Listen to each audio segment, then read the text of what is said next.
fate of the galaxy rests on the outcome of a race. The outcome of the race rests in your hands.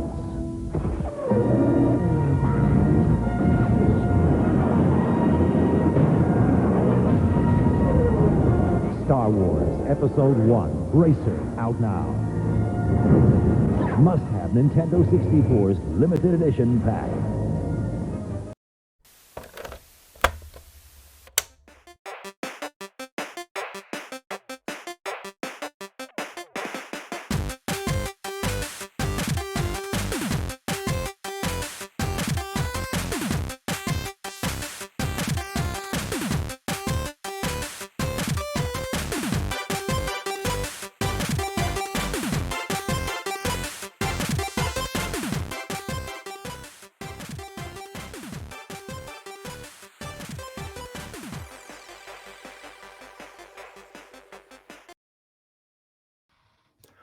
Welcome to Remember 64, where this week, oh yes, we are pod racing, or this is pod racing, depending on how you want to intro things. That's how I'm going with it this week.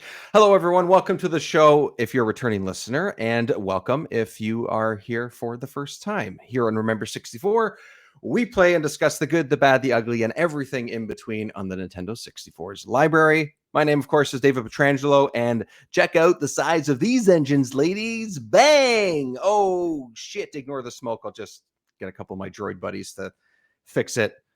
Ladies? Anyone? Ladies, are you there? Hello? Damn it. Well, Jiggy's here. Hey, Jiggy, look back. What's going on, man? Not too much. I just wanted to correct you. You said we were pod racing, but we are just racing. Oh, yeah, that's right. There's yeah. no pod to be had. The only pod going on is in our this seats pod right here. I guess there is a pod going on. Oh, man. All right. We're podding and we're racing. There you Two go. separate things about one thing. Let's go. Let's marry them together and create a beautiful partnership with the three of us. Here. Let's do this, everyone. Right, everyone? One, Yes. 2, 3, this. Oh, man, we are the coolest. Of course, we have a guest with us. I mean, I'm the coolest. I don't know about you guys, but I'm pretty cool. I feel we have a guest with us this time, Mike from the Switch to the Past podcast. Oh, that's a mouthful. Easy for me to say this evening. Back on the show of Remember 64, I was also on your show a little while ago. Not only is Mike a fellow Canadian from just down the street from me, but also one of the lovers of Yoshi's Island, as we have discussed in the past as well. Mike, welcome. How are you? I'm doing great. I'm doing great, Dave. Thanks for having me on. And whoa, what's this? Whoa. Oh, in all its glory. Qui-Gon Jinn. Yeah, Qui-Gon's there. You know, he's racing. He's the racer. He's the racer, apparently. Yeah. Anakin's the pod. He's the racer. Yeah, I had to make sure I showed this off today because my $100 went really far on this one, obviously. Obviously. Pieces.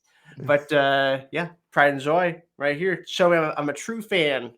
That's awesome. So if anyone's just listening, on the video feed, Mike just showed us a story. I guess you call those dioramas. Yeah, it's a Lego Star Wars diorama with a little quote in the middle thing. Oh yeah, what's the quote say?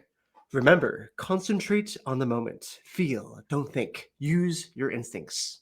Said by Qui-Gon Jinn, of course, to Anakin. Which is why he's there. 10-year-old boy and has no idea what's going on. So I'm sure that quote really cleared everything up for a 10-year-old. Yeah. That's a really cool set. I think that one's one of the new-ish ones, I think. Yeah, it came out a year or two ago. It was that, and there was a couple others. I also have the Dagobah diorama behind me here, as well as my AT-AT and some other Star Wars memorabilia. There you go. Your Empire poster behind you and everything. Look at that. Strikes Back poster. Wow. I didn't even have to put any of this up. This is just my everyday. Sure. Yeah. Mm-hmm. And I got my Obi-Wan shirt on. Hey, look at that stance. Nice. Mike's I'm ready. Right guy for the job. If anyone hasn't heard about the show, I was on it a couple months ago at this point when you guys sort of first, I guess, relaunched in a way. Let's talk a little bit about the show before we jump into things. Yeah, so switch to the past. We have gone through a couple names. We take breaks. We come back. We start off as the GameCube was cool, which Dave did appear on from some episodes on that one as well. We had a great time with him on some of those, and we covered all 555 North American releases on the GameCube. Took us 2.5 years to do it, but we did it. Then we took a break because we were exhausted from it. Did a little thing called Unlocking What Was Cool, where we just talked about all kinds of random games and pop culture stuff. Took a break from that, and now we're back again for Switch to the Past, where we talk once again about all things Nintendo. Lots of nostalgia stuff going on there. We were, of course, lucky enough to talk about the GameCube Virtual Console games, which just came out recently for the Switch 2. Had to do that. Had so many messages, of course, when the Virtual Console or GameCube Online service got launched. That was a big day for us, and I've been playing Strikers quite a bit since that was. Yeah, I know you guys have always touted that game as being awesome. It's still one of the few Mario sports games I have never played, but it looks great. It looks so much fun. Why? So I played the original GameCube one. I played the Wii one. I remember enjoying the Wii one as well. Mm-hmm. Then I got the one on the Switch. Wasn't a huge fan. Nope, same. The game really on NSO, and I'm like, I do love this. I'm like, what's different about it? I don't understand what like fundamentally on paper they're the same, right? And it's Next Level Games, same developer actually, who did the Switch one as well. Funny enough, yeah, and they just a miss on the Switch. I think my personal opinion, a bit too much meddling from Nintendo. On that one, I feel like they wanted them to make a specific kind of game. Those Mario sports games like Aces and the golf one, they're all kind of the same-ish. And I think the golf one too is one that, like, same thing where everyone's kind of liked pretty much all of them. Then the Switch one was very middle ground as far as reception went and stuff. Yeah, very mid. But Strikers on NSO, yeah. Oh my god, just so much awesome. Fun. It's such a great game. I was really like dissecting it because I was playing it, and I'm like, because I remember playing the Switch one and being like, wow, I remember really liking this. Maybe I just grew up. Maybe this is like, this was an old thing. And then going back to it, I was like playing it. I'm like, no, this is great. What? What happened? I'm not crazy. It's not me. It's them. Yeah. Let's do that. Yeah, that works. That happens though, and it's true. And like same thing, I just look up the Mario Golf game for Switch, same developer. I mean, yes, it's 25 years later, but things change. But yeah, it could be a little bit too many cooks in the kitchen type of thing from Nintendo. That stuff happens. If I ever get myself a Switch 2, that's, I want to get the online subscription when that happens, just so I can play these GameCube games that or whatever is on it at the time, because most of them I haven't played. That's like, when I was listening to you guys do your podcast, going through all the games, most of the stuff you talked about, the vast majority, that was the first I was hearing of them, is when I was listening to you guys talk about them. And it was a fun journey to go on. And it's like, I got to get my hands on this thing. Maybe I'll get a console itself, but then you got to buy the games. And I'm just like, it's a huge investment, right? I have to check out your podcast on it, because I am a big GameCube fan. Yeah, you are.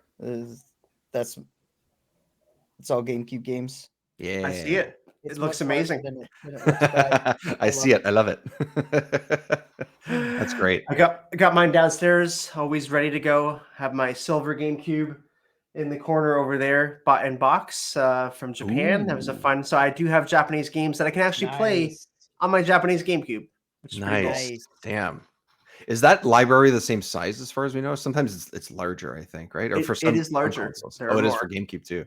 Nice. Yeah, there's a bunch of random GameCube games in Japan that never made it here. Some obviously in PAL as well, like Doshin the Giant.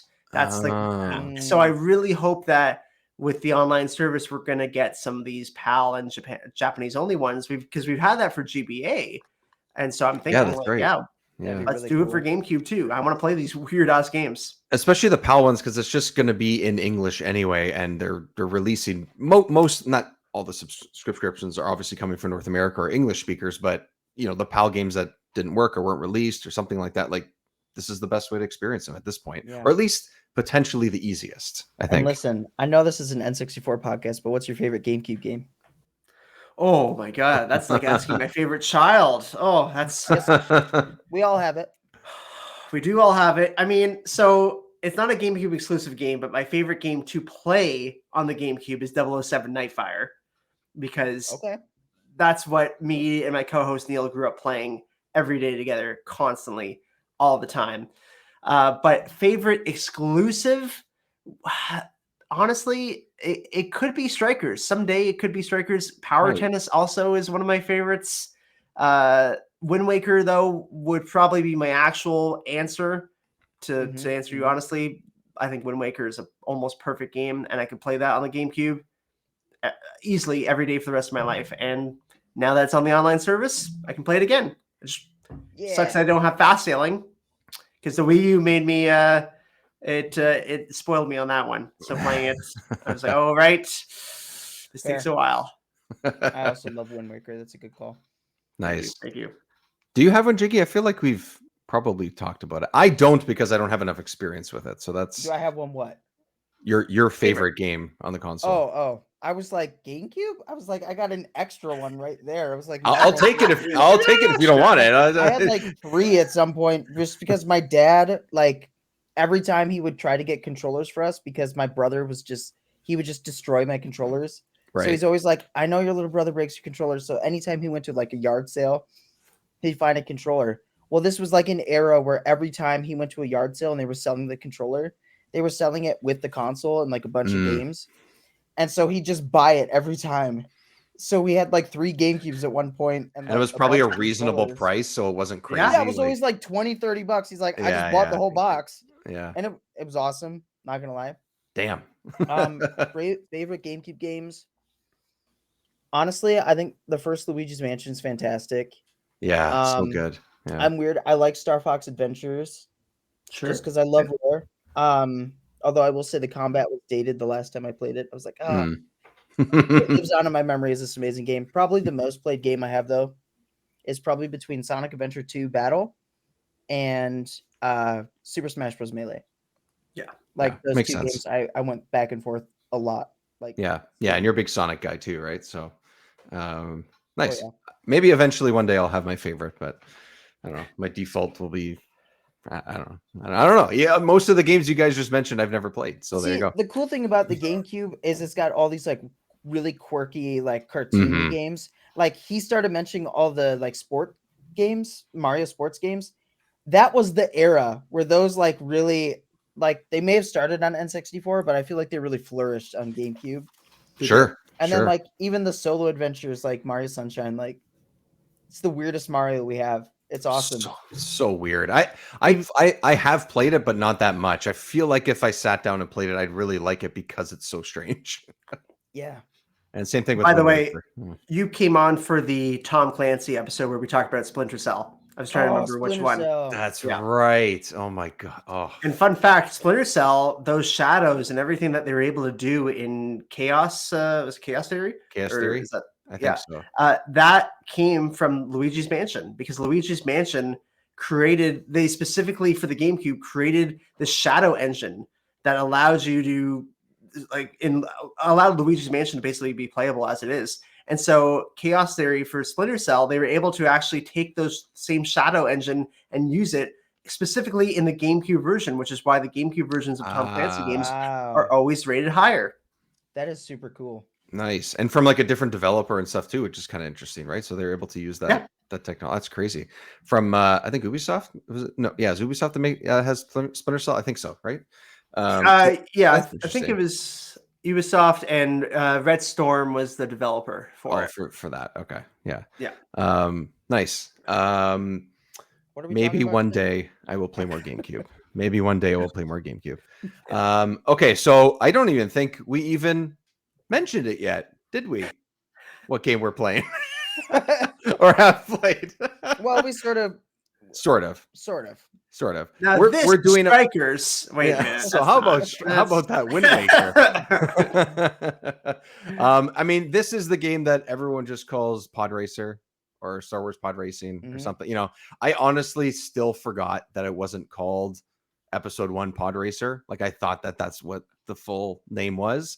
But of course, due to legal reasons, they could not use pod in the title for this game. I think it was from a Nintendo perspective, maybe it was from LucasArts, but Star Wars Episode 1 Racer. That's where we're sitting. Star Wars Episode 1 Racer. I guess it makes sense. It's totally fine. It says Star Wars. You get the logo. Literally everyone just calls it Pod Racer. Yeah. I don't like, or Pod Racing. Yeah. Like, I've never heard it called One Racer until I like actually looked at it and I was like, wait, this isn't actually called Pod Racing. What's the thing? The Bernstein Bears effect or whatever it's called? The Mandela effect. Yeah. This might be a thing. It's totally what it is. I think that 100%, because I even like look at the box when I was, or it looks wrong. It just, it does look wrong. And I just look at it and just think, oh, it says Star Wars Pod Racer. Like the episode 1 doesn't even exist in my mind when I even read the fucking box. Dyslexia. Yeah. Well, yeah, there's that. Damn it, I'm tired. So this is a game that I think we all have a little bit of experience with, at least up until this point. So just to get us started, Jiggy, let's start with you, man. What's your history with? We've talked about Star Wars stuff on and on, and or off and on here and there, but are you connected at all to the prequels in any way? Would that have affected your time with this previously? And did you play this game leading up to this? It's an excellent question. My experience with Star Wars in general, ironically, one of the like few celebrities I've met was Mark Hamill. When I was like 8 years old. My dad was a huge Star Wars nerd. Yeah. Like literally, I have the Rogue Squadrons on GameCube because my dad just really liked Star Wars. Nice. And I didn't understand because I didn't really watch Star Wars. When episode 1 came out, was that 99 or 2000? 99. Yeah. So I was really young. I was like just around the time this game came out. This was basically the tie-in game. Yeah. It was a launch game. I had this game. Yeah. I had this game. Why I had this game? I did not ask for it. So I'm assuming it's one that my dad was like, oh, this would be great. But I did play it. I remember going through I remember sucking at it too, by the way. Oh, sure. I remember being terrible at it. Yeah. But I remember like laughing, going through the menu, and the guy's like, oh my God, it is the best. It is the best. These guys, they come into my shop. Honestly, sounds like my dad's dad talking. Like he sounds like a 94-year-old Italian. That's what he sounds like. Hey, you come into my shop and you no buy. Why you no buy? Yep. Credits are no good out here. You come in, you wreck my stuff. Why you do this? Have some pizza, come on. Stay out of the garden. What are you doing? You're going to ruin my tomato. 100% what I thought of the whole time. Anyways. Valid. Did you suck this time, Jiggy? Yeah. High speed maneuvers. Yeah, me into too. The wall. Smash, just straight into the wall, or the tiny little quarter that's sticking out on one of the turns. That happened to me a few times too. What are you gonna do, Mike? What about you, man? I know you've played this because I think we've talked about this on and on at some point. I feel like, or way back when you came on for the NWO episode a couple years ago. This was like, oh, when you do, I think we probably said when you do Pod Racer, cue me up, and I've always had that in the back of my mind, so I'm happy that we made it work. But let's talk about your sort of experience with the game too. Yeah, so I mean, I have always loved Star Wars since I was a little kid. I had an uncle who didn't have any kids at the time because he's quite a bit younger than my mom. So I was definitely his favorite child that he didn't have, and he'd take me around a lot. And he was kind of like the cool uncle. And he had a whole basement full of Star Wars stuff. It was all Star Wars. I remember playing Star Wars Monopoly with him and Star Wars Risk. And all these kind of things. Yeah, they were great, honestly. And he got me into Star Wars, and I saw episode 1 in theaters. It was probably the first movie I ever saw in theaters with him, my dad, and a couple other friends. And that was a pretty magical experience. Sure. I remember that really well. I think it was 6 or 7. And fell in love with Star Wars ever since. I have the poster up here. I got all the Lego. I love Star Wars. And the prequels for me, I didn't like Attack of the Clones when it came out, but I saw Revenge of the Sith with my co-host Neil in 2005, and we saw it again this year to mark 20 years since we saw it together. So that was pretty cool. And yeah, I did play pod racing. Famously, as I've talked on your podcast and on my podcast, I did not own an N64 growing up. My parents would not buy an N64 for me. I had to beg them to get a Double Dash and GameCube in Christmas of 2003. That was a big day for me. But yeah, so I never had an N64, but I had lots of friends who did, of course, and I had a neighbor who did, and I played a lot of pod racing Racer on his console. But where I actually played pod racing the most, funny enough, this is a funny story, true, is at the orthodontist. When I was 10, yeah, I know, right? Did not expect that one. Yes, I thought you were going to say the arcade, because I know there was an arcade one eventually that I think was out and about, at least in our area, because we're sort of from the same area. Yep. I definitely ran into a couple of those arcade machines. Anyways, orthodontist. Palladium. I think there was at Palladium. It was at Palladium. I had them at one of the movie theaters too. They had one. Yeah. So at the orthodontist, I was about 10 or 11 years old at this point. And so this is like, you know, the N64 had been not out for a while now. Like it was like firmly in the GameCube era, moving on to Wii. And I was getting my braces on. And I would have to go, I think, every week or so. Or I had to go a lot at first. I remember that. First, you go quite a bit. Yeah. You go quite a bit. I don't remember all the stuff that was happening, but I went quite a bit. To these guys who definitely were very Watto-esque as well. Hey, what are you doing? How's your teeth feel? Are you taking the skin off your apple? Or whatever the shit that got stuck in your teeth. I can't remember what the restrictions were. All the stuff in your braces. Yeah. So at the orthodontist, there's a waiting room. I remember it very clearly. There was a waiting room, and then there's like the area where they actually did all the work and stuff.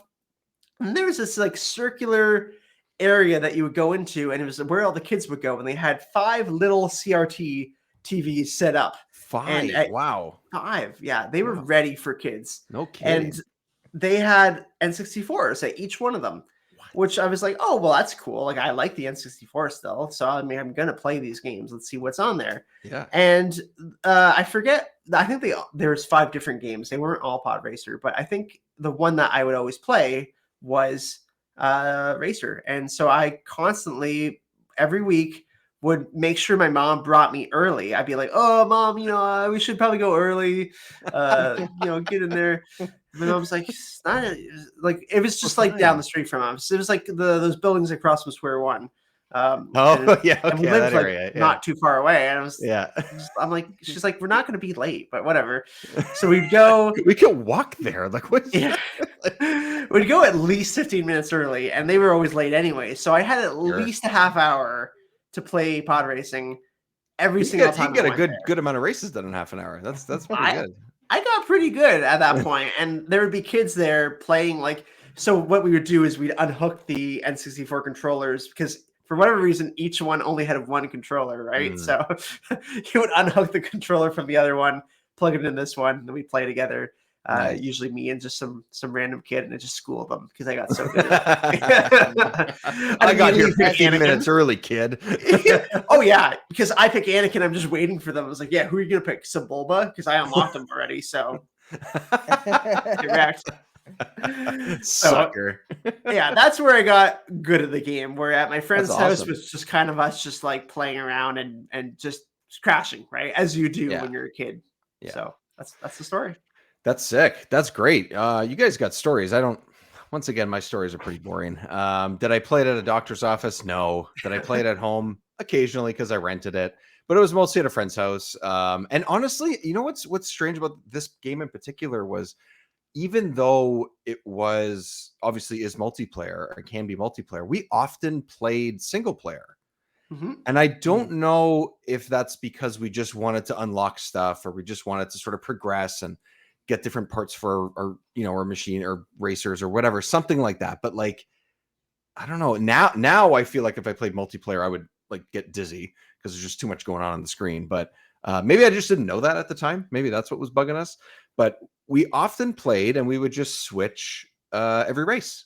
It wasn't like one of those, oh, if you die, you have to pass it on. It was like every race was something different. And eventually, you could sort of both get a handle of more difficult races as you go along. So it's not like one person is saddled with the difficult ones and the other person's got the easy ones going. But yeah, that's a lot of it. One of my buddies owned it. I rented it a decent amount because for me, I'm a little bit older than you guys, but Star Wars was introduced to me just a few years prior. Well, not introduced, but like I watched them just a few years prior to when episode 1 came out. I watched them.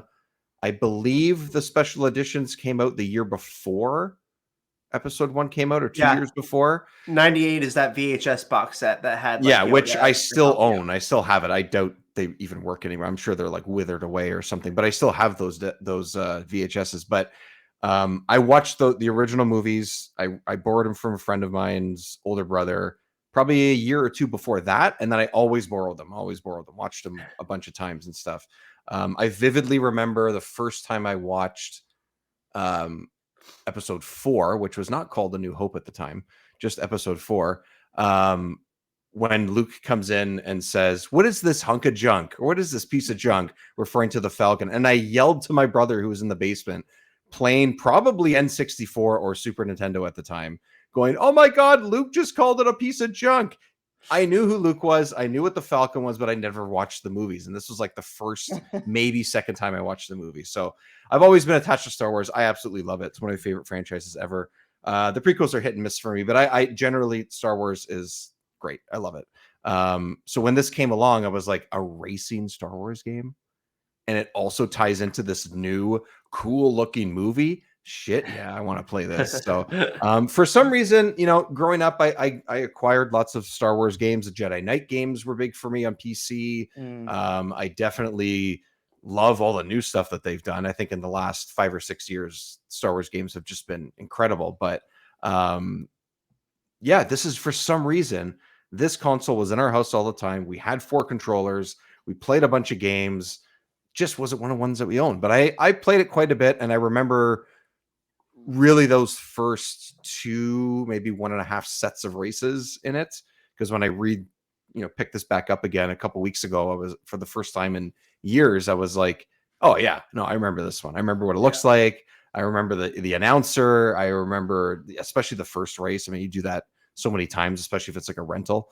And it was just like, yeah, this feels good. I'm not good at it, but it feels good. I'm going to, I haven't pulled up the video yet. There we go, everyone. Look at that video. Yay. Ooh. And I want to see if it's not too loud and obnoxious, what it sounds like too. Because it also is a game with Star Wars sound, which Star Wars sound and music.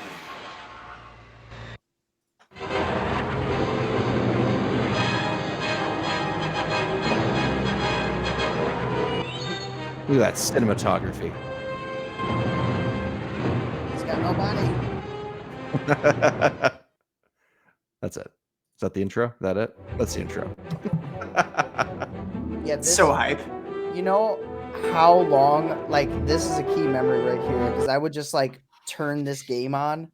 Yeah. And like, the amount of times that I would turn this game on, just have it sitting there blasting this music through the TV, and I'm just like doing something else. Yep. Yep. Like, not always intentionally. It just did. I don't know. You didn't know it as a kid, but you're a John Williams fan, man. You just didn't know it. I constantly have some John Williams music going on in this house. Like this, like just sort of like a collection of his music, just a bunch of different movies and stuff like that. But yeah, the sound in this is pretty cool. I have this it's so funny because like you could go and put this music, this song in the Jedi Survivor game, for example, and you can go and play it in that, and it would be, a newer, cleaner version of it or whatever. And for some reason, it wouldn't feel the same. Like there's something about the sort of low fidelity of not just this particular game, but games of this era from Star Wars. The Jedi Knight ones are a perfect example and stuff, that when I hear that quality of a Star Wars song or the sound effects, I just go, it takes me back more than a lot of other games do, even more than for some reason, even more than playing some of the Rare games do. I don't know what it is. Maybe it's because it's just Star Wars. Maybe that's what it is, or something about it, but it hits differently, and I love it. I absolutely love it. Yeah, Okay.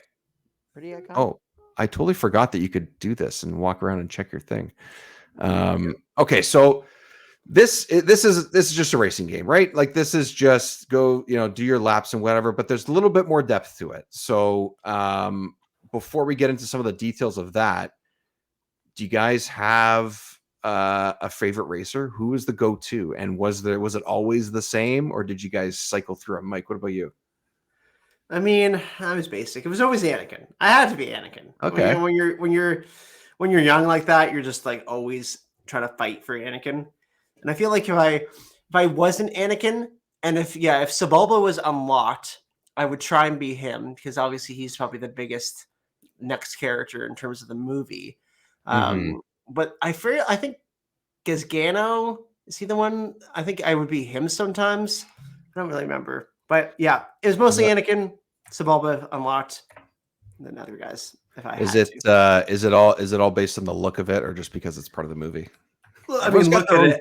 It's the look of it, right? Yeah, like the look. I mean, his craft looks pretty sweet. Sebulba's is pretty iconic and intense. I feel like it's pretty great. I'm gonna find. I got the list of it here.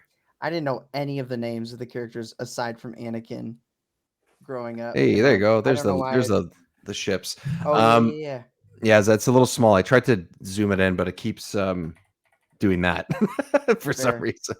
Yeah, I guess Gandalf's was like the smaller one. I remember having like that was what I would pick when I was forced to pick, basically. But yeah, look at Sebulba's. How do you not pick that? That thing is a monster. It's so much fun. It's got a huge like X shape to it, essentially. It's like so cool. It took a lot to unlock his, if I remember correctly. I think I think so. Because to unlock things in this game, there was different ways, but I remember that a lot of it was like credits based, right? So you would have to go through certain tournaments and championships, and you would like win money based on how you finish, and then you kind of like accumulate these credits, and you'd eventually be able to unlock Sebulba that way. Yeah, I think that's what his was. But you have a good amount available to you from the start, which is great. They all have slightly different stats and everything. I think is it like 8 roughly? Anybody actually look at the stats? I did this time. I don't remember if I did as a kid. I probably did, but you didn't, Jiggy. So what did you have a go-to? Or did you just like go for the look? I was trying to say I didn't go by any of the names. Yeah. So I just picked who I dubbed Platypus Face. Is that the guy with like the really like flat? He has like a big beak looking thing. Oh, beak. Like a snoot. Yeah, it's really big. I gotta find that then. I'll try and figure out who it is. A cool ship though. I mean, to be honest, like all the pods are pretty sweet. I don't think they're all unique designs, right? That's the thing with the prequels too, is there's a lot of unique styles to a lot of the stuff that was in them, like in the movies and all that. And then this was just the same, right? Like we got such a small glimpse of what pod racing is in the first movie. Never got it again. There it is. There's Sebulba's. Look at that X. Yeah, it's so cool.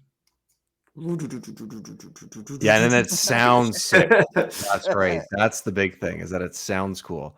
And then he has a unique thing too that I totally forgot about when I was looking up the different racers and everything, is that like he has like an afterburner thing or something. Like if you double tap the repair button, it sort of like overheated his engine or something and gave him like a boost, and he's like the only one that has that. I never used that. I didn't unlock them this time. I just read it. Maybe it's a lie, but there's a repair button, and that was a way to like manipulate it. This time around, I just kind of bounced around different ones. I did actually play as the Gazgano guy, because that was based on the stats. I was like, oh, he's got a decent acceleration. I feel like I'm going to suck at this game. I'm going to pick someone that will help me get back up to speed. And he didn't have very good handling, so I was kind of whipping around a lot. That wasn't great, but I flipped between that. I played a little bit of Anakin, the Neva Key one as well, which I realized when I look up like this chart here that I have pulled up is the only one that doesn't have the cockpit separated from like the engines, which is kind of crazy. I didn't even realize that was like, I thought they were all like that. It's like built like an actual spaceship instead. Yeah, interesting. Yeah, I had no idea that was a thing. I also asked a few people, I asked on social media if anybody had any go-tos. So I wrote a couple down. I want to make sure that I mention them because Neva Key was by far the most popular answer as far as people that respond. Yeah, so people respond on Bluesky, Threads, and YouTube, and that name came up more than any others. Anakin came up once, but this is just people that responded. So it could be, maybe he has a high speed or something. Yeah, I'll look up some stats and stuff to see if what it is. Yeah. Let's see. One person that wrote about Cat Fox wrote that Neva Key was a choice because the design was unique, which is I get maybe what I just mentioned, how it doesn't look like the other ones. It's not separated. It is kind of cool looking. Like it is sort of, just like these two giant engines and you almost can't see the character in it.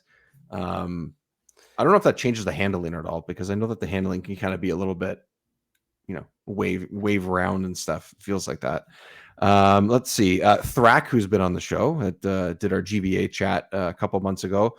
And a friend of mine, Chris Zeisser, both said Zabulba was their go-to.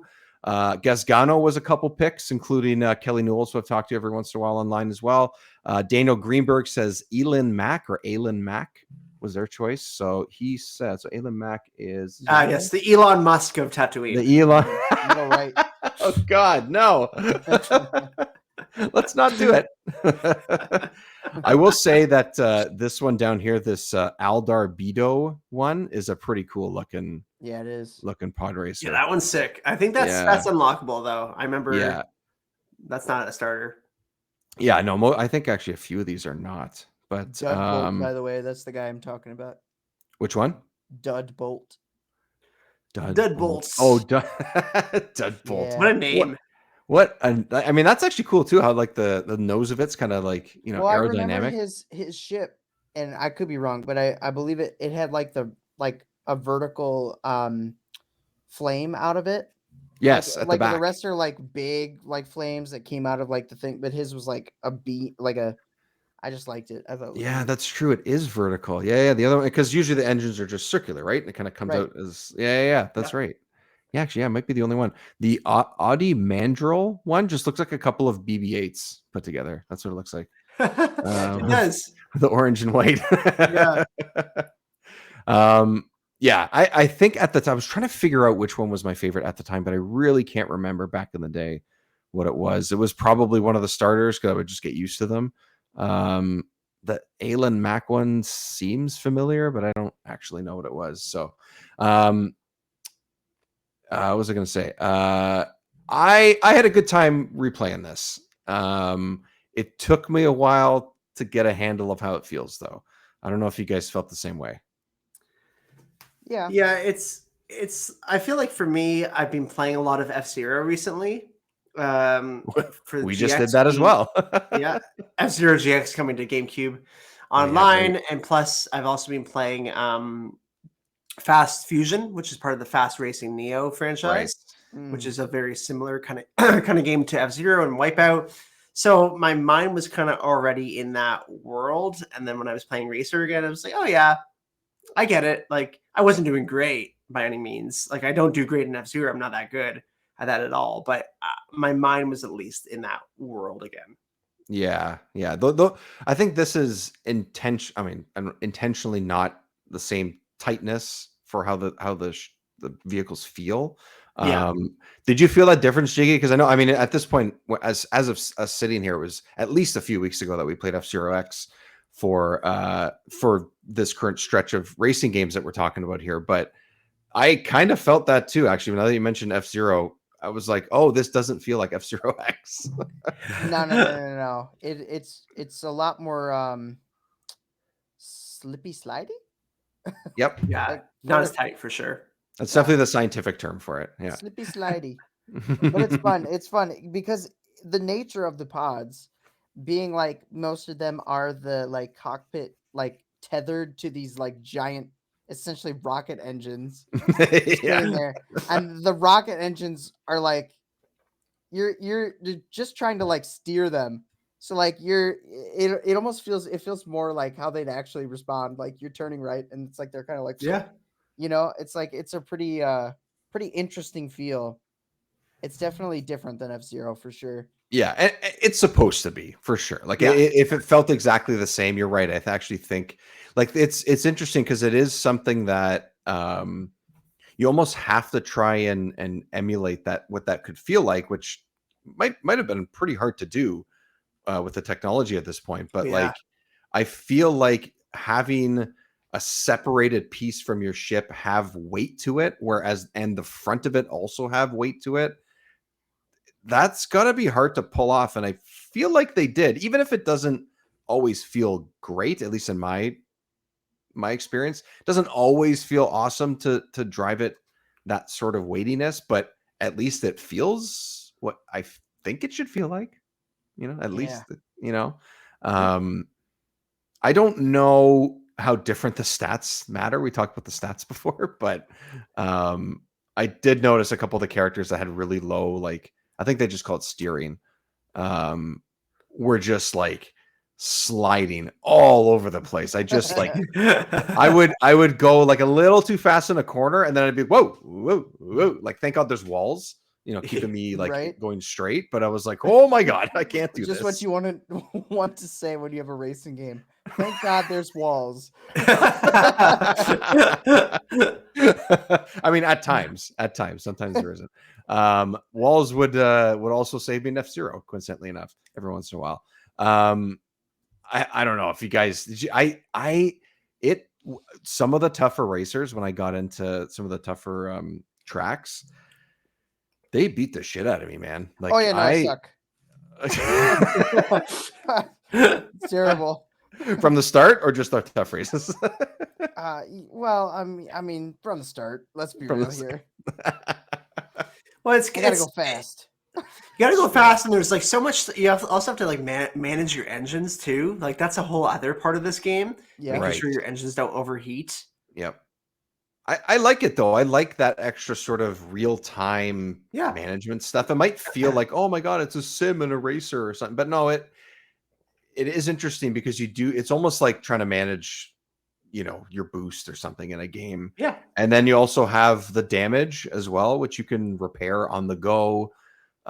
Those types of things I actually really like because it adds depth. Otherwise, you kind of are just playing a racing game with Star Wars in it in a way. Maybe that's, a little too easy to say it that way, but like they have those extra things, and I appreciate that. I like the way that's in there.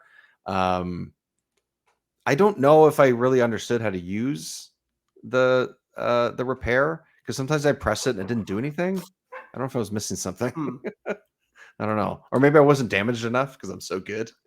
Yeah, I think you're supposed to. You can only do it at certain times, like when the engine was flashing. I think is when you're supposed to be able to do it. Oh, I was like constantly pressing R, which is like repair. Just nick the wall and be like R. Save myself. Thank God there's walls. Repair.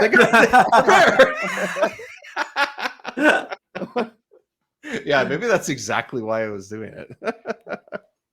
I like so Mike, you mentioned that, but also the tracks have a lot going on too. Like most of these areas that we see in this game, most of the planets and stuff don't even exist in any other, probably in some older novels or something, like maybe they're referenced or something, but like we've never seen most of these places before.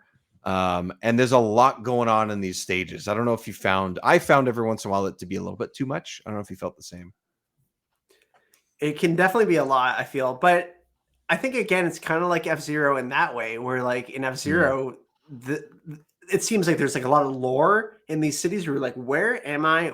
What happened here? Yeah. And it takes you like a couple of races to be like, okay, I'm just going to play the game. I'll just race. But I think for a Star Wars fan, you're absolutely right. Like there's a lot going on. in these places you've never been. You're just thrown into this locale and this planet. You're like, whoa, wait. Like, I want to know what the history of this is. Like, what's going on? Like, am I in the Outer Rim? Is this like Coruscant? Like, what is this? I thought pod racing was only in one place. Like, you know, like that's what I thought. Yeah. Until I played this game. So I was like, oh shit. Okay. Yeah. The one I recognized, or not recognized, but realized was kind of cool was that you're on, I don't remember the name of the stage, but you're where they do they're mining spice, which is really cool. And you're kind of flying through like a lava area and all these machines that are digging spice out of the ground and stuff. And spice is this big thing that, you know, becomes more and more prevalent in, was it in Obi-Wan? Which one were they were always trying to get the spice? I think it was in Obi-Wan, right? Or Boba Fett, where it was like a big thing. Boba Fett was spice. Was in Boba Fett. That was like the sort of like a big, they sort of did the spice crime and things like that. Anyways, I was like, this is cool. You're going through a fucking volcano and there's machines digging stuff up. This is awesome. But you don't really get to see it because you're literally speeding past. Oh yeah, you're going 600. I don't even know if that's miles per hour, kilometers per hour. I don't know what it's supposed to be. It's supposed to be it's like their own kilometer. It's like their own measurement, I think, if I remember correctly. Right. And then Instead of English, it's basic stuff like that. You know, So, their own measurement. Going no faster than 25 miles an hour. Yeah. It turns out just super slow. These races are actually really tiny. It's a school zone. Watch out for the speed camera. That was one con maybe for me that I have about this game is that I don't love the HUD. There's quite a bit going on. Yeah. Like, I don't need to see my massive 370 miles per hour like right beside my car at all times. Like, that can be way less, I feel. I feel like I needed more room to see, especially when I'm going this fast. Get rid of the mini map. Nobody is sitting there analyzing that mini map moving this fast. You like the engines thing, sure. Like on the top corner, you could literally get rid of the time and just keep the lap in position like further up into the corner. I'm with you. I think sometimes things just get too busy with the big HUD and it's just distracting. Like I want to just play the game and I want to just look around at the environment and so much. I know there's some things you need to manage, but yeah, I'm totally with you. Yeah, I think the mini map is, I thought at first, I was like, I don't know these stages, so this is good to have. But you're kind of, even if you've done this race a couple of times or you're on the third lap, you're like, okay, I remember this part, which is often when I remembered what I needed to do where. It took me a couple laps and I barely survived because there's walls. Right. Because there's walls, so it allowed me to keep going straight. Eventually, it didn't matter. I thought at first it would be helpful, but you're just reacting, I feel, because you're going so fast. Everything is a reaction here. And you only have, I think every race is 3 laps. I'm pretty sure. It's just a matter of how large each race or stage is. Yeah, it doesn't help that the mini map, and correct me if I'm wrong, it could, like, maybe you can zoom out or something, but it doesn't help that the mini map only shows you what's like 30 feet in front of you or behind you. You're like, how is that helpful? True. I'm seeing it in real time as it's displayed on the mini map. So yeah, it's like maybe a second in front of you. Like it's not helping anyone, like you said. Yeah. You have to have better reaction time than to, you can't manage both. And you're right. The time, completely unnecessary. Like, I know they tell you that you got a new lap record the first time you do every single race, but it doesn't. Who cares? Just tell me at the end of the lap. Yeah, you know, like exactly. It's totally fine. The position, fine. You know, yeah. Just give me an option to turn off the HUD almost completely too. Like that would be a great thing to have. Just especially like on the back or something, and like whoop, it's all gone. Yeah, especially if you're doing the sort of, I guess you could call it first person perspective or cockpit perspective. You don't, you need most of the screen because you really feel the speed in this view, I find, which is why I didn't use it too often. I can't play this way. I can't play this way either. Makes me nauseous. Yeah. That being said, if I had some sort of like controls for the N64 that were like throttles and stuff like that. Like I would totally play it this way. Like a big steel battalion setup, like that game had, like the giant something with a throttle where I could go. Yeah. That'd be so much fun. Oh my god. Could you imagine in VR you play this like in VR, and then when you crash you do the spin like they often do? Oh my gosh. You'd be done. You'd be done. You need a bucket beside you. No, they wouldn't do that in VR because they're not man enough to do it. They would pull you out and show you, like, you'd just be watching it like spin out. Like, you know what? That's what they do. They cut away. You know what? You might be right, because recently, in my opinion, probably until Andor came along, Star Wars doesn't have any balls recently. So it's just like I could see them not just wussing out on that thing. It would be like, hey, listen, if I'm gonna play a VR game about pod racing, I want all the thrills of pod racing and everything dying. Yep. Yeah, let's do it. Hell yeah. I want it to blow up in my face. Yep.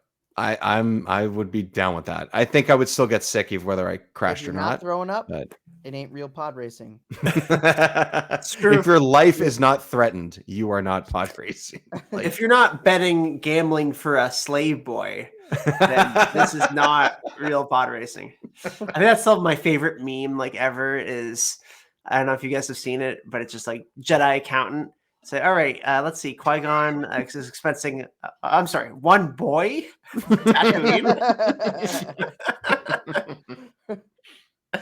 He said it's a write-off. You just write it off. You don't even know what a write-off is. Do you? No. Yes. Thank you, Mike.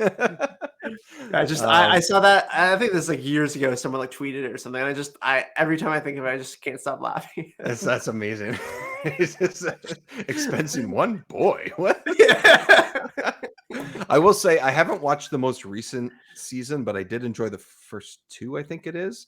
But the Bad Batch actually has an episode where they do sort of like I don't know if it's actually like the same sort of level of pod racing, but the crew, which are clones from the Clone Wars and stuff, they're sort of like experimental clones is kind of what their characters are. They actually participate in a pod race in an episode, which is kind of cool because like the first time you actually see it in quote unquote live action, so to speak, other than episode 1. And I was like, oh, that's kind of interesting. And I should look back. I wonder if any of those characters also exist in this game, because they would be around just before this game would take place, which is interesting. Or no, sorry, just after, I believe. I think one of the biggest missed opportunities ever is in episode 8 where they're at like that casino planet. Yes. And they show like there's like a racetrack, basically looks like it's like for horses or something. I'm like, oh, is this it? Are we gonna see pod racing here? And they just I don't remember what it was. It was some sort of stupid racing, but it wasn't pod racing. It's some like horse adjacent creature they created. Yeah. It's like, you cowards, how? Yeah. Look, I love that movie. I think that's my favorite of those 3 movies, but they had to put in the animal rights type of message thing. That's why they did it. That's what it was for. Because at the end they save them and they're like, oh, thank you. And, you know, that's why they did it. But you're right. That could have been epic. So just you see it, even if oh my god, you see Sebulba just imagine. Well, I mean, god. He's like animatronic Sebulba now. He's like Darth Maul coming back. He's just like half. Only half his body. Yeah.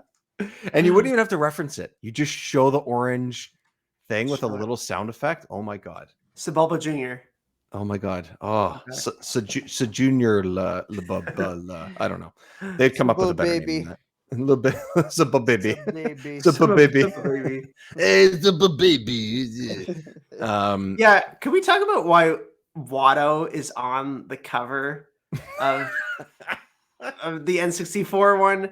Like he's like the shadow. He looks like a Sith Lord. Watto is in the background. I know he's like the narrator or like the guy in the menu, but that's really? it. Really, that's a character you wanted to push on the consumers, because he's the only one that you remember from episode 1. Obviously, nothing. Yeah, let's not put Jake Lloyd in his goggles like this. No. Let's put Watto on there. I like the concept of the cover. How it's just black. It's just the logo. Like that's cool, but yeah, I don't understand why No is on it. You know, like narrator No is on there. I don't it doesn't make any sense to me. Because the PC version looks fine. The PC version is like, you know, what you expect pod racing to look like. It's going through the rocks. It's Anakin's racer there. Looks good. I think if you look it up now, that's pretty much like the first image that pops up because I think that's what they used for the re-release for Switch. Yeah, I think they use that too, and I think the PC, the PC one, like you said, like that makes sense. That totally makes sense to have that. So, yeah, weird that they didn't use Watto 25 years later. Well, at the time he was 90 years old and he was an immigrant from Italy, and now he's not around anymore. That's what happened. That's why. That's what happens. Yeah, I think it's an odd choice. I agree. But we listened to a little bit of it before. We're sort of making fun of his voice and stuff and all that because he's just sort of a goofy character. But I think the sound is pretty good in this. I found the sound to feel like that sort of authentic Star Wars. The only thing actually, and Jiggy, you mentioned sort of just playing the menu music over. I wish there was more music during the races. I didn't. Yeah. I don't get that. I mean, maybe it's a limitation, but like, why is it only faintly playing when you're in the last lap? That's it. Like, it's just I don't know. That's a good question. I wonder if other versions you can like hear more music. Yeah, maybe PC or something would have had that. Yeah, like if I play the sound for this, which is like mid race.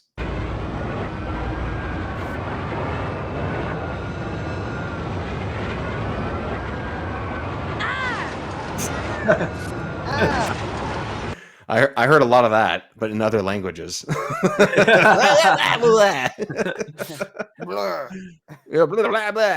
no! That's also cool too. The characters kind of chirp each other when you bump into them, and they have new dialogue too. Like they recorded new dialogue for this game. Oh, I didn't know that. Ooh. Yeah, it's with the actual actor. What's Jake Lloyd. Yep, Jake Lloyd. Oh, he has different audio too. Oh shit, that's cool.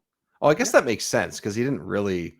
It's only like what 5 minutes of the movie. Like, yeah, like, and really all he says is like, "Uh-oh," and now this is pod racing. Like that's that would be something that you would get like in like an SNES version of this game or something, or Genesis, where like every time you passed someone. Every time you went in first place, oh yeah, it would just say, "Now this is pod racing," and it'd be like the only voice in the whole game. Yeah, yeah, and you're like switching positions back and forth. This. Yeah, it's very SNES. Yeah, I didn't realize that they. I guess that does make sense. That's cool. I mean, this was the movie tie-in game at the time, and then there were other ones, but this was like the main seller, I think, and I guess that makes sense because this was.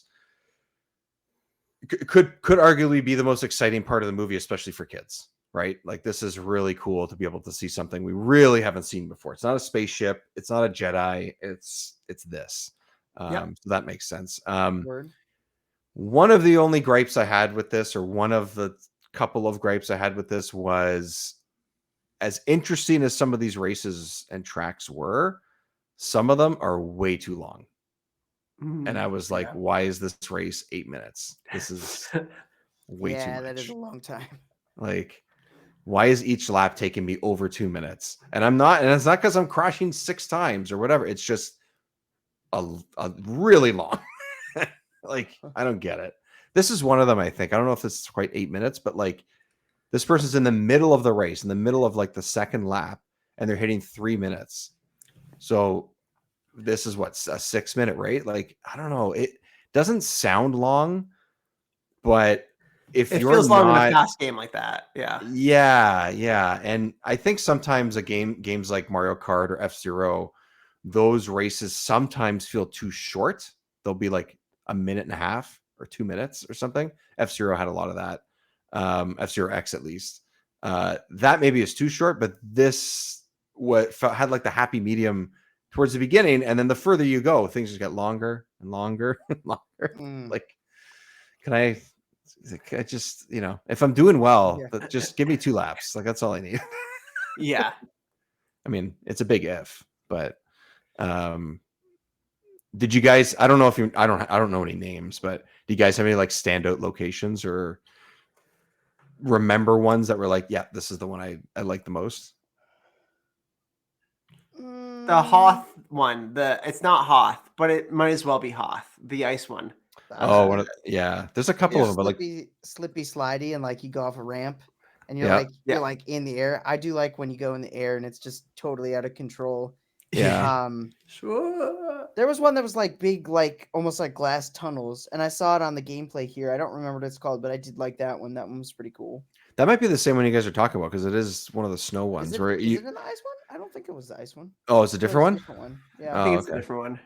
But they do kind of blend in because I will say they do a pretty good job of it, like not just being like the one I'm talking about isn't just ice and snow. Like there are other parts of it. They do a pretty good job of like mixing it, like this one right now, right? Like now he's in. There you go. Like so, but you're right, Dave. Like we're 5:34 in this. Like what the hell is going on, man? Yeah, this is long, man. Like it's cool. It's cool to experience it, but then on your third lap, if you are in the earlier races, which are definitely easier to win, and as you go along, things do get more difficult. There's no reason for this race to be 6 to 7 minutes. Like it's just it's too much. Oh, here's another snow one later on, I think. Yeah. Oh yeah, this one's kind of cool. I know now I'm getting them mixed up. I'm like, wait, how many snow ones are there? This could be the one, honestly. Yeah, there's a couple different of each sort of biome, I guess you could call them. Yeah. But that's one of the advantages to this game in general is like even if you are in snow, even if you are in a Tatooine like area and stuff, like it's never the exact same race. It always feels pretty similar or pretty different. Even if it does have the same, weather pattern, I guess you could call it.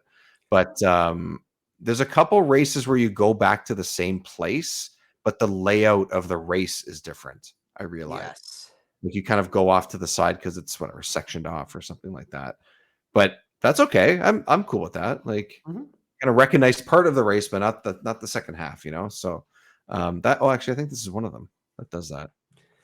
Like the tunnels and stuff. Yeah. For me, it was that spice one, I think, because of what is going on around you. I thought that was really cool. And then you go through an area and you hear the lava bubbling and stuff like that. I'm like, oh, that's pretty sweet. Because I think some of the best parts of this game are the environments and some of the sound work with that. I just wish they were coupled with more music because Star Wars is very much about music for me. So I just wish there was get John, a little bit of John Williams in there. Yeah, come on. Yeah, John Williams never hurt. Come on. It's odd to see it, like, because you don't think about it without music. At least for me, I wasn't thinking about it without music, and then watching this gameplay and you putting the music on, I'm like, oh yeah, like there is no music until the last lap. It's just kind of silence and yeah. And it's kind of industrial sounds. Like it sounds cool, but not really what you want to be hearing, especially for a 5-minute long course. I'd like to hear something else. Yeah, I think that's part of it. Oh yeah, this level I remember too. You're on like a beach. Yeah. There's like statues. Yeah, this one was. I remember this one. I will say as much as I think all three of us have said, yeah, well, I don't know, Mike, maybe you're pretty good at this, but me and Jiggy suck at this game. So, yep. Yep. I don't know if you guys when I'm playing. That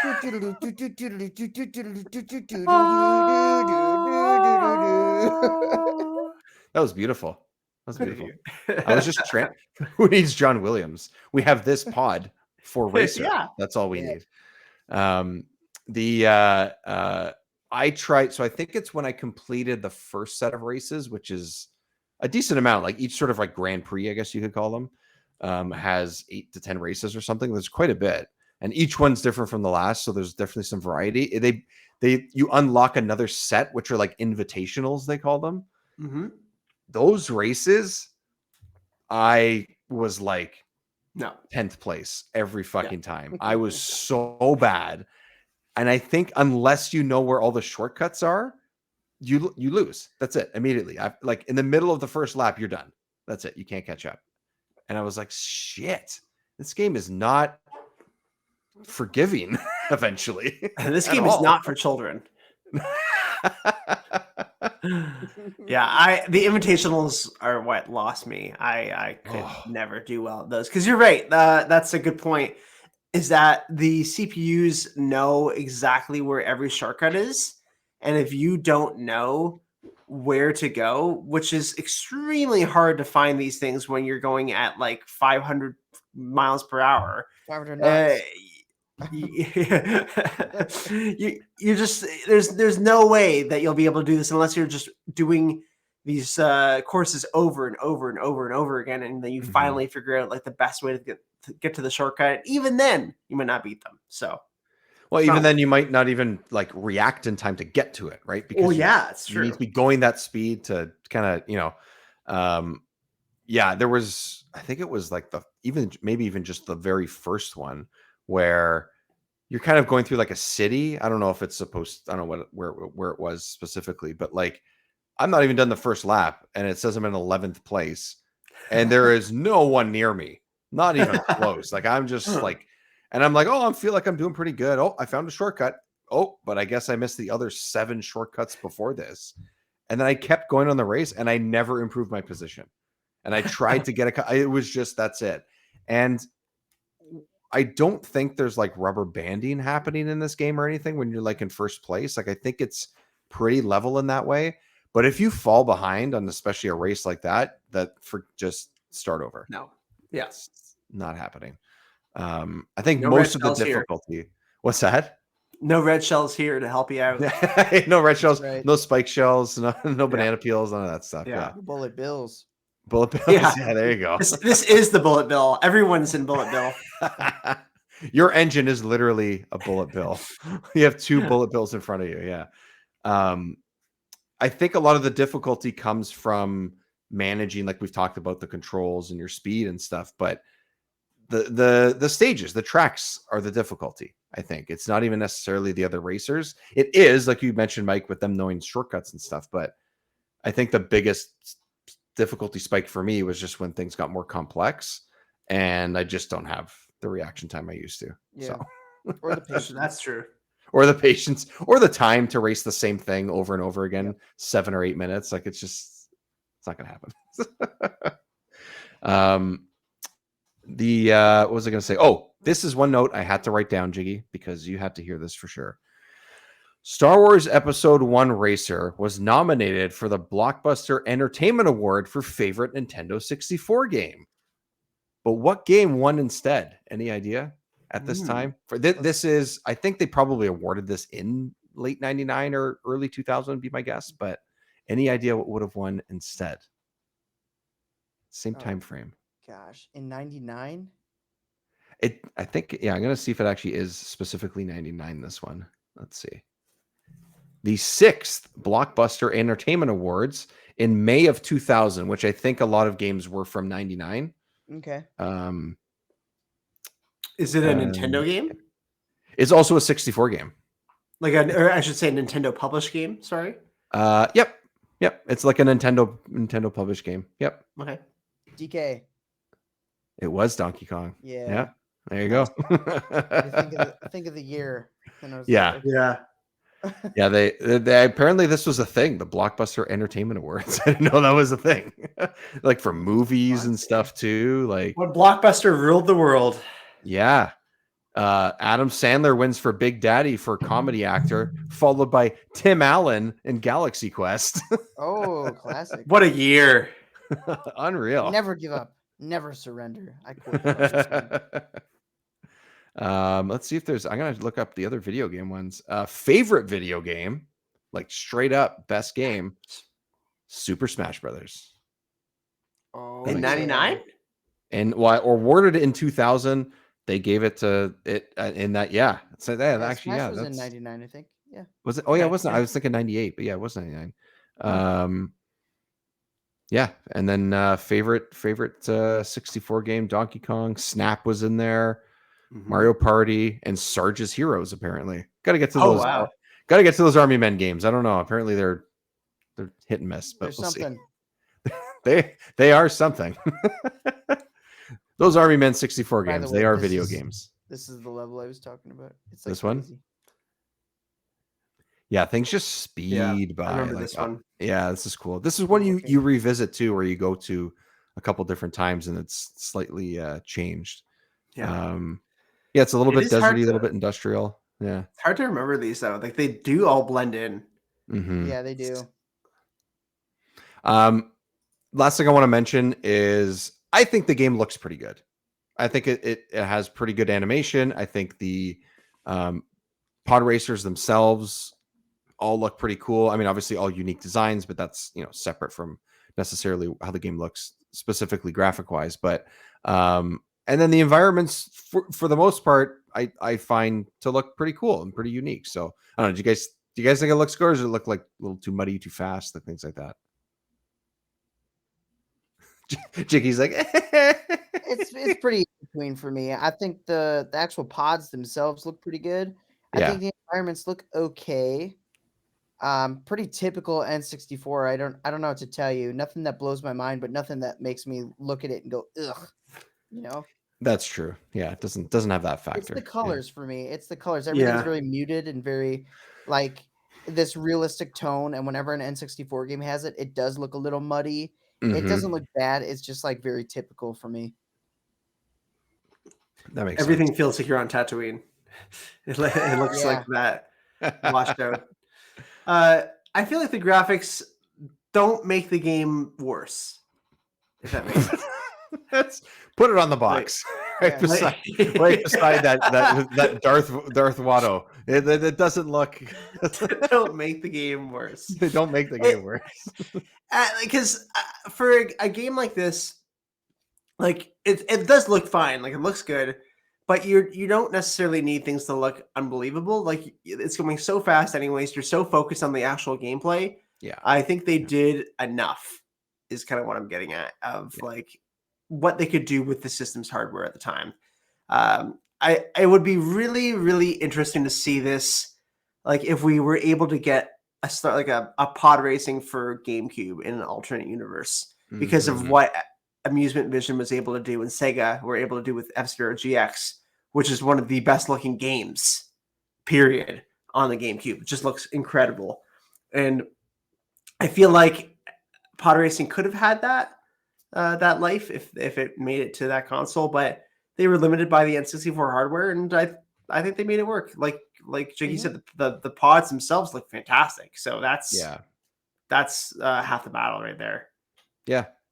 It's I think this is one of those games where every once in a while we bring it up. It's like, oh, what if this was remade? Like they sort of, they fancied it up a little bit with the Switch re-release a few years ago. I've only seen it. I haven't played it, but it looks cleaner, but it's the same game, right? So I don't know that they really like drastically change any mechanics. I don't know that offhand, but no, if they like just textures, yeah, okay, so it's a ROM with new textures, so whatever. If they made a new one, I think it would be pretty sick. Honestly, I think they could really do something with this, and it doesn't even have to be a huge game, or it doesn't have to be this like big a lot. Like just if you were to remake this or make a new version of it and stuff, I think you could really do something with it. I don't know that anyone's going to care anymore, but we would. Okay. Well, they sold at least 2. How about that? Yeah. 2 out of the 3. That's pretty good. That's pretty good. That's pretty good. Yeah. Like, I support it, but I'm fine. Yeah, that's the thing. Like it's a good game. It's a good game. There's cool things here. It does have a lot of cool stuff going for it, like we've mentioned, but it's not going to be like the first racer that I pick up if I'm going to play the 64. Like it's I think I'd play this like if I'm playing solo, I feel like I'd play this over Mario Kart solo, but there's a lot of other ones. That's a good point. Like F-Zero and Diddy Kong are probably the first ones that come to mind, which I think are kind of obvious answers, but there's lots of choice. It doesn't have to be anything that's along those lines. So that's why we're in the middle of covering a few racing games at once. At this point, when you hear this, you'll be hearing already our chat about F-Zero X and a couple more sort of around this episode too. But Star Wars Episode 1 Racer. Check it out. See if it's for you. Give it a couple tries, couple races, couple different racers if you want. And then I think if you got a handle of how you like how it feels, keep going. If it doesn't work, it doesn't work. I think you can miss this and not be too upset, but I think you can have some fun too if you get a handle on how the physics work in it. I think largely is for me the biggest hurdle that I had at first. So check it out. And until that time, Jiggy, what's happening lately, buddy? Busy summer? Oh yeah, YouTube goes on and on and on. I just put actually a really fun video about collectathon platformer level design. Oh yeah. It was pretty cool. It's been really well received, so definitely go check that video out. Nice. More stuff in the can. You'll love this. I started live streaming Perfect Dark, attempting to beat it in Perfect Agent mode. I spent 4 hours and I only beat the first level. Humbled right there. Yeah. Hard. But I am enjoying the process. It is great. Everyone's like popping in and be like, "Oh man, dude, you got to do this. Got to do this." And I'm like, "Okay." Like, it's just a blast. I'm having a lot of fun on stream. Just it being the almost impossible task it seems to be. It's crazy, man. You're a machine, buddy. Like, you're insane in all the best ways. How about that? Trying to become perfect, man. Trying to be in the dark. Trying to become dark. Just dark. Yeah. Well. Well, yeah. We're gonna move on past that one. No, let's linger a little bit. Mike, we talked a little bit before we hit record that you have recorded a couple episodes lately and stuff, but you guys have had some pretty sweet episodes in the last little bit. This episode specifically will be out sort of towards the tail end of summer and stuff.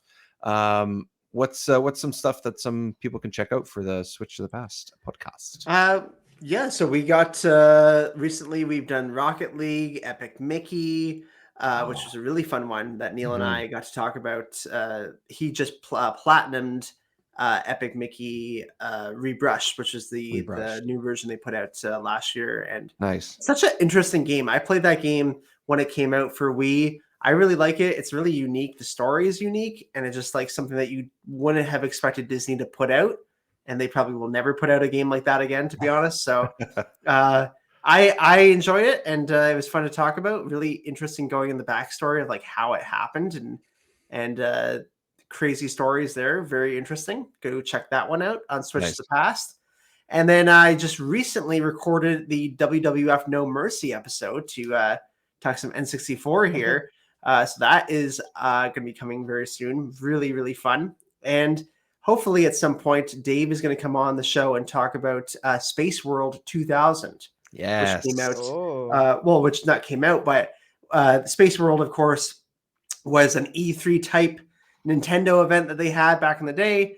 And Space World 2000 is infamous because that's where they showed off Dark Link, the cool, edgy Link that they didn't get because we got Wind Waker instead. Right. Drastically other direction. Yeah. But yeah, I just kind of want to talk about the conference and conferences in general. And I feel like cool. Want to have Dave on the show to celebrate its 25th anniversary at some point. So yeah, that'll be at some point, hopefully at the end of the summer as well, once things settle down for you. Once I'm stopped in the middle of a move, I'm going to be picking up a lot more recordings and stuff too. So no, it's cool because it's easy to go back and replay games like we do here, like you guys do too, and all that. But like to do something like, let's chat about a conference, or let's chat about sort of that time and what those sort of approaches were to the industry and all that. Like it's a very cool idea to do something like that. So when you mentioned that to me a few weeks ago, I was like, yes, let's do it. I probably at the time vaguely, remember that I was, I probably not even I wasn't even a teenager yet. So did I really even have a way to watch it? I doubt it. I didn't have internet in my house until 2000 or 2001. So, and even then it was dial up for like 6 years. So I was tuned in IGN for as long as I can remember. You did what? I was tuned into IGN for as long as I can remember. Yeah. Out of the womb. I don't think I could have accessed IGN even if I wanted to on the internet that I had. Because I was in a place where like dial-up was the only option. There was no cable. Same here. Yeah. There was no underground cable, so I didn't have cable TV. I didn't have nothing. Yeah, so that's why like my mom was an early adopter of broadband. Ooh. She needed it for work, and so we had a broadband router. It was awesome. I never really like knew that other people suffered as much, but yeah, I was doing great. But it also depends where you lived. Like where me and Mike are from, like some areas, if you were like in a city, I mean, this is the same in the States as well. But if you're like in a city, it's more likely you're going to have that option, whether you have it or actually use it or not. But I was like literally lived on a property that used to be a horse farm. So true, like there was nothing around. Like there was, I couldn't get anything more than bunny ears, even if I wanted to growing up. So up until I was in high school. So that was my TV experience. When I went to my grandparents' place, when I went to my cousin's place, that's when I watched the cool TV. I could watch cartoons and stuff, sure. But like, where did I watch Reboot? I watched it at my grandparents' place.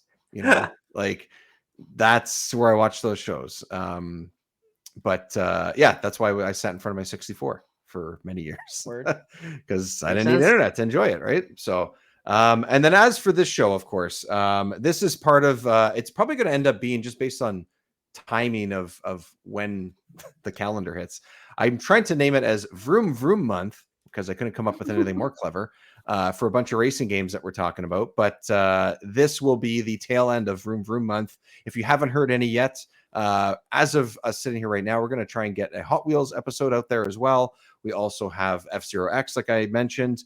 And we also have other racing episodes that we've done. Me and Jiggy earlier this year did Mickey Speedway Racing. What's the full title? Oh yeah, Speedway USA. Yeah, that was cool. And Mike, your co-host, came on 2-3 years ago at this point, and we did Diddy Kong Racing way back. He loves that game. Yeah, when this actually, and Mario Kart. I think we did Mario Kart for both. I tapped Neil as the racing guy early on, and before I knew what I was doing with the show, that's how I structured things, I guess. I was let's just do a bunch of stuff at the beginning. Go. But remember 64 out there on all your podcast feeds on YouTube as well, so you can see this version of this podcast and all the things we're referencing, and Jiggy's kitty and Mike's very cool Lego diorama sets and his awesome posters. And of course, also like and subscribe everything, and tell your friends and family.